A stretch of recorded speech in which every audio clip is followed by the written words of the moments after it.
अगर आपको आज का एपिसोड पसंद आए तो द ब्लैंक पेज ऑफिशियल को सब्सक्राइब ज़रूर करिएगा और बेल आइकन को प्रेस करना मत भूलिएगा।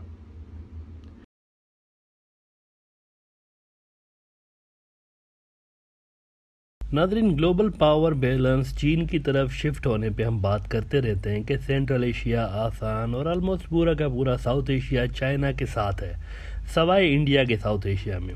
अलबत्ता अफ्रीका, यूरोप और मिडल ईस्ट के अंदर अमेरिकन और चाइनीज़ ब्लॉक के दरमियान पावर स्ट्रगल चल रही है। पहले मिडल ईस्ट में भी अमेरिका ही सब कुछ था, किंग मेकर हुआ करता था।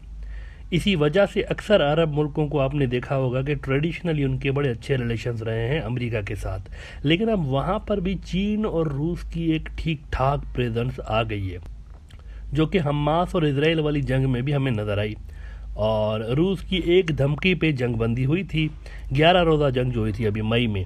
लेकिन अब एक और इंटरेस्टिंग डेवलपमेंट ये हुई है कि पहली बार चीन ने फ़लस्तीनियों के साथ राब्ते कायम किए हैं और फ़लस्तीन के इशू में चाइना एक्टिवली इन्वॉल्व होता हुआ नज़र आ रहा है। इसराइल के साथ पहले ही चीन के तजारती ताल्लुकात बने हुए हैं।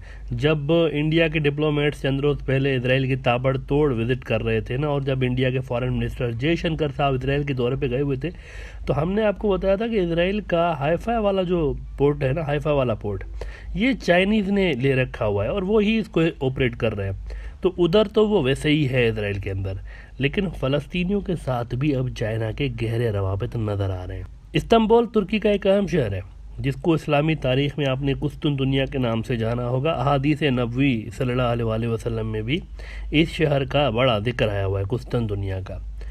तो बड़ा एक अहम शहर है तुर्की का ये वही कुस्तुन दुनिया है जिसका आखिरी ज़मानों की जंगों के हवाले से इम्पोर्टेंट रोल बनता है। इसके हवाले से डेली न्यूज़ एक बड़ा टॉप का न्यूज़ आउटलेट है, ये खबर लगा रहे हैं कि Istanbul host first international China Palestine conference.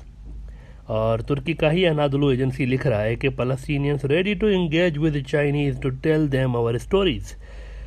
तुर्की का बड़ा गहरा रोल नज़र आ रहा है, फ़लस्तीनियों को चीन के करीब लाने के लिए बड़ा गहरा रोल उनका नज़र आ रहा है। और ये याद रहे कि फ़लस्तीन का जो मुसल्लह ग्रुप है ना, हमास, जिसकी सबसे बेहतरीन जो विंग है अल-कस्साम ब्रिगेड है, वही अल-कस्साम जिसने हज़ारों की तादाद में रॉकेट्स इन 11 दिनों वाली जो जंग हुई थी इसके दौरान इसराइल के अंदर मारे थे।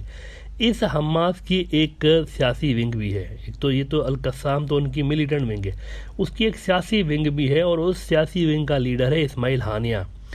इनके लिए कहा जाता है कि तुर्की मुकम्मल तौर पर इस्माइल हानिया के साथ खड़ा हुआ है, जबकि कस्साम ब्रिगेड के लिए मशहूर है कि इसको, यानी ये जो मुसल्ला विंग है, कि इसको जो है ना ईरान और हिजबुल्लाह, लुबनान वाली हिजबुल्लाह, इनसे ज़्यादा सपोर्ट मिलती है। तो एक तरफ उनकी जो पॉलिटिकल ऑफिस है हमास की, वहाँ पर आपको तुर्की का असर नज़र आता है, और जो उनकी मिलिटेंट उनकी विंग है वहाँ पर ईरान का और हिजबुल्लाह का रोल नज़र आता है, रूस का भी रोल नज़र आता है। तो चीन का यहाँ पर इन्वॉल्व होना इसराइल और इंडिया दोनों के लिए कोई मुनासिब न्यूज़ है नहीं।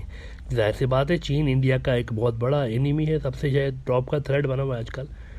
तो उसका इसराइल के आसपास इन इलाकों में एक्टिव होना, इसराइल जो कि इंडिया का सबसे बेहतरीन दोस्त है, यहाँ पर चाइना का इतना ज़्यादा इन्वॉल्व होना, एक्टिव होना, ये इंडिया के लिए भी अच्छी बात नहीं है और इसराइल के लिए अच्छी बात इसलिए नहीं है क्योंकि चाइना जो है ना, ये ट्रेडिशनली 2 स्टेट सोल्यूशन का हामी रहा है और इसके पाकिस्तान, ईरान समेत मुस्लिम वर्ल्ड के कई अहम मुल्कों के साथ गहरे रवाबित बने हुए हैं। तो इस वजह से ये तो तय है कि वो यरूशलेम को इजरायली कैपिटल नहीं मान सकता और ना ही वो मिडल ईस्ट में अमेरिकी जो इजारादारी है उसको एक्सेप्ट कर सकते हैं चाइनीज़। तो वो रीजनल ऑर्डर जो अमेरिका का बना हुआ है इसको चाइनीज़ एक्सेप्ट नहीं कर सकते।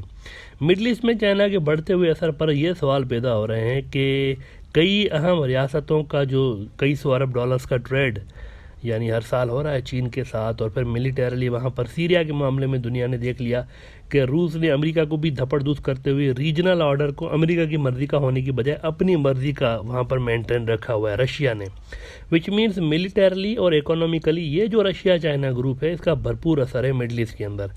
तो इसको अमेरिका फिर कैसे यहाँ मैनेज करेगा, ये सवाल है ना कि इकोनॉमिकली चाइना घेरता जा रहा है पूरे मिडल ईस्ट को और मिलिटरली वहाँ पर रशिया आता जा रहा है। तो ये दोनों साथ में मिलकर खेल रहे हैं मिडल ईस्ट के अंदर, इसको अमेरिका कैसे टैकल करेगा। मिडल ईस्ट शायद ज़्यादा अरसे तक अमेरिका इतना उसकी स्ट्रॉन्ग ग्रिप रहेगी नहीं, वो भी आने वाले दिनों में शायद। इसराइल के लिए बड़ी ये परेशान कुन न्यूज़ है कि उसका जो सबसे बड़ा मित्र है अमेरिका, वो यहाँ पर लूज़ कर रहा है। तो देखते हैं वहाँ पर क्या बनता है, लेकिन वहाँ पर पावर स्ट्रगल चल रही है बहरहाल। लेकिन एक और जगह पर बड़ी ख़तरनाक किस्म के पावर स्ट्रगल, शायद सबसे ज़्यादा ख़तरनाक पावर स्ट्रगल वहाँ चल रही है, और वो है अफ्रीका। अफ्रीका के अंदर भी हालात जो हैं वो ज़्यादा अच्छे हैं नहीं। वहाँ पर सूडान में आप देख रहे हैं गड़बड़ पैदा हो गई है, सूडान के अंदर, इथियोपिया के अंदर बगावतें पैदा हो गई हैं। तो अफ्रीका पूरा बॉयल हो रहा है। सूडान की फ़ौज ने मार्शल लॉ लगा दिया हुआ है। सूडान एक बड़ा मशहूर मुसलमान मुल्क है, इसने भाई मार्शल लॉ लगा दिया वहाँ की फ़ौज ने। ऐसे ही जैसे म्यांमार के अंदर जैसे फ़ौज ने लगाया ना, यहाँ पर भी अचानक से मार्शल लॉ लग गया। वहाँ पर भी म्यांमार की तरह खेल जारी है ग्रेट पावर्स के बीच। कोई आलमी ताकत किसी ग्रुप के पीछे खड़ी है तो कोई किसी और ग्रुप को सपोर्ट कर रही है, तो वहाँ पर भी ये गेम चल रहा है। सूडान के अंदर वो जो अमरीकी नवाज प्राइम मिनिस्टर था ना, अब्दुल्ला हमदूक, जिसने ट्रंप के दौर में इसराइल को एक्सेप्ट किया हुआ था, अब्दुल्ला हमदूक ने। आपको याद होगा ये जो नॉर्मलाइजेशन वाले ड्रामे चल रहे थे, इसराइल को नॉर्मलाइज करना है, तो सूडान बेचारे के ऊपर भी बड़ा शदीद दबाव आया हुआ था, और वो उनका प्राइम मिनिस्टर तो बिल्कुल ही बैठ गया, उसने तो एक्सेप्ट ही कर लिया इसराइल को, अब्दुल्ला हमदूक।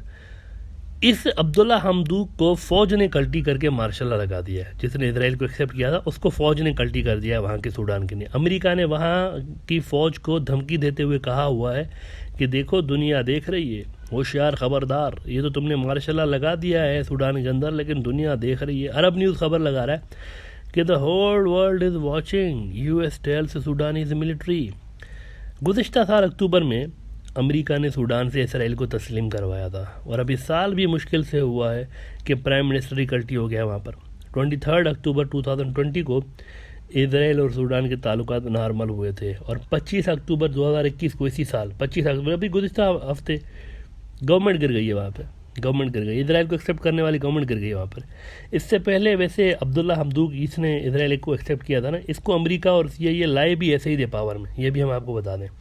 अक्टूबर 2020 में इसने इसराइल को तस्लीम किया, उससे सिर्फ एक साल पहले ये पावर में आया था। इसको लाया गया था जानबूझ के, अमेरिका इसको लाया था अमेरिकी आशीर्वाद से। सीआईए के, हमने कहा ना, सीआईए मास्टर है इस काम में, किसको उठाना है, किसको गिराना है, किसी के। ये तो म्यांमार में चाइना का ग्रिप बड़ी मजबूत है, इसीलिए वहाँ पर ये जो फ़ौज है वो बची हुई है, वरना सीआईए कब का इनको धपड़धूस करवा देती है आंग सान सूकी की फोर्सेस के हाथों।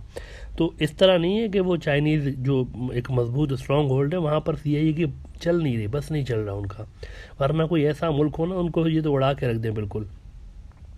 तो ये इसराइल को एक्सेप्ट कराने से एक साल पहले अब्दुल्ला हमदूक को लेकर आए थे, 2019 में वहाँ पर लेकर आए थे। 2019 में ये अमेरिकी आशीर्वाद से आया था।